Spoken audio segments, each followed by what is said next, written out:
All right, Knicks fans, we need to talk about the center position because right now this front office is playing a game of patience that honestly has my nerves fried. Andre Drummond is on this roster. Karl Anthony Towns is on this roster. And that is it. Two bodies for one of the most physically demanding positions in the entire league. And we are supposed to just sit back and trust the process.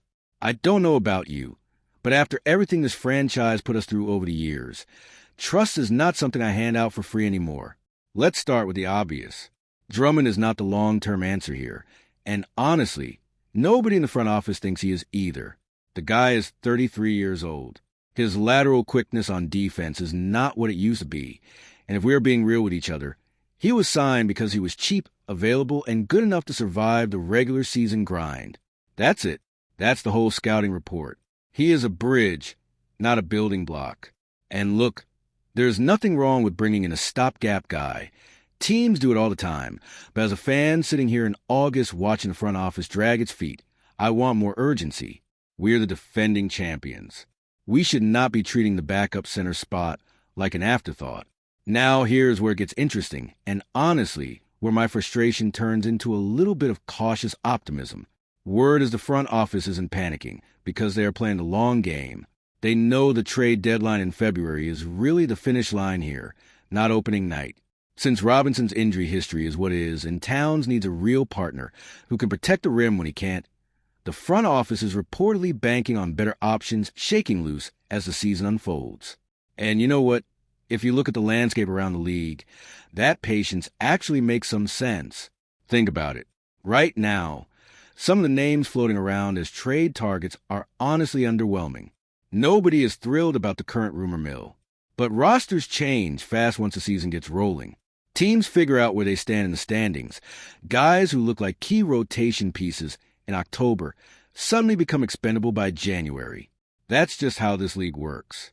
Let me give you a few scenarios worth watching, because this is where things could get juicy for us. What if Memphis realizes Zach Edey just doesn't fit next to Cam Boozer in the front court? What if Boston can't find enough minutes to keep everybody happy with Nemia's Quetta already logging center minutes? Dallas has a real decision to make on Derek Lively, too, since paying big money as a restricted free agent next summer is not guaranteed, and that could push them into moving him before the deadline instead. Golden State could shop Al Horford if their season slips further down the West standings. Phoenix might cut ties with a young big man if the fit isn't working. Portland has depth at the position that could get thinned out. And if Indiana's rotation solidifies around their guy in the middle, someone like Jay Huff could become a trade chip too. And don't sleep on the buyout market either. If names like Brook Lopez or DeAndre Ayton become available after the deadline, this front office has shown they know how to pounce on value when it's sitting right there. That's honestly one of the few things I do trust about this management group. They move fast when the price is right. So here's my honest take as a fan. I am not thrilled watching us roll into the season with just two centers. That is a real risk. And if either Towns or Drummond goes down for any stretch of time, we're going to feel that pain immediately in games we should be winning.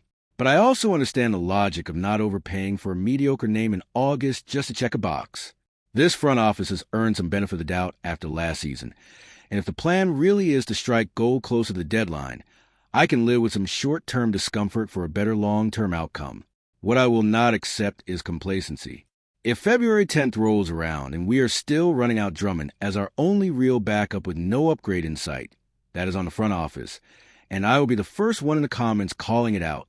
This team has championship expectations now, and championship teams do not get caught shorthanded at a premium position when the games matter most. All right, that's where my head is at on this whole center situation. I want to know what you all think, though. Are you comfortable with the front office waiting this out? Or do you think we need to be more aggressive right now before someone else scoops up the good options? Drop your take in the comments. I read every single one of them, and honestly, some of you have takes better than half the analysts on television.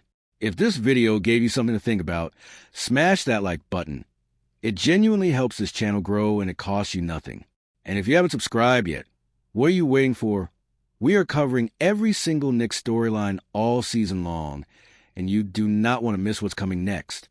Drop a comment, hit subscribe, and I will see you in the next one. Let's go Knicks.